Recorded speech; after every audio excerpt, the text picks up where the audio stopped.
La mission de Samsung, l'ambition de Samsung, c'est vraiment de faire vivre une vraie expérience cinéma à la maison.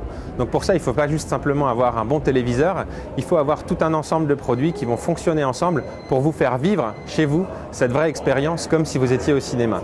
Ici, par exemple, on a un écran SUHD de 65 pouces, donc qui va permettre de regarder des images en Ultra HD, en HDR et en DCI-P3, associé à un contenu d'excellente qualité puisqu'il est présenté avec un Blu-ray Ultra HD sur lequel on peut lire l'ensemble des films Ultra HD 4K qui sont sortis depuis le début de l'année. Mais l'expérience, elle se vit aussi et surtout grâce au son. C'est pour ça qu'ici, l'ensemble est présenté avec la barre de son Dolby Atmos qui est ici. Et pour la présenter, j'aimerais laisser la parole à Anaïs. Alors, le Dolby Atmos, c'est un son immersif qui enveloppe l'auditeur, le spectateur, dans un univers sonore. Donc, on a du son autour de soi, mais aussi au-dessus de soi. Comme ça, on crée un espace 3D qui fait entrer le spectateur dans l'univers du film ou de la salle de concert si on regarde de la musique.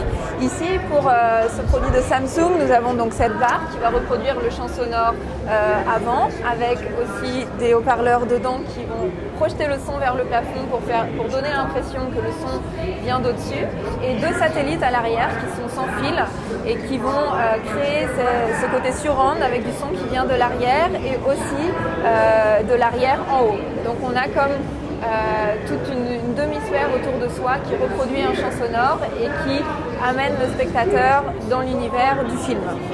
Donc le Dolby Atmos, c'est bien sûr le système pour restituer le Dolby Atmos et reproduire ce champ sonore, mais aussi le contenu qui est créé comme ça, qui est conçu comme ça. Donc il y a beaucoup de films qui sont disponibles aujourd'hui. Par exemple, on trouve plus de 120 Blu-ray dans le monde, 50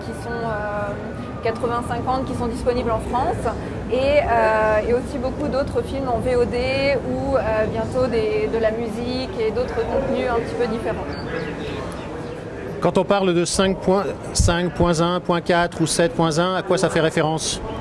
Alors ici on est sur un système 5.1.4, c'est-à-dire qu'on va reproduire 5 canaux en surround, donc ça c'est sur le plan horizontal, et le point 4 fait référence à ce qui vient d'en haut. Donc là on a 4 haut-parleurs pour la hauteur, donc 2 derrière et 2 devant. Effectivement c'est une nouvelle appellation, on peut aller en 7.1.4. Le Dolby Atmos c'est vraiment on va dire scalable, c'est-à-dire qu'on peut avoir des petits systèmes et on peut aller jusqu'à des très gros systèmes, et toute l'intelligence de restitution est dans le décodeur qui se trouve dans un amplificateur ou une barre de son et qui s'adapte à la salle.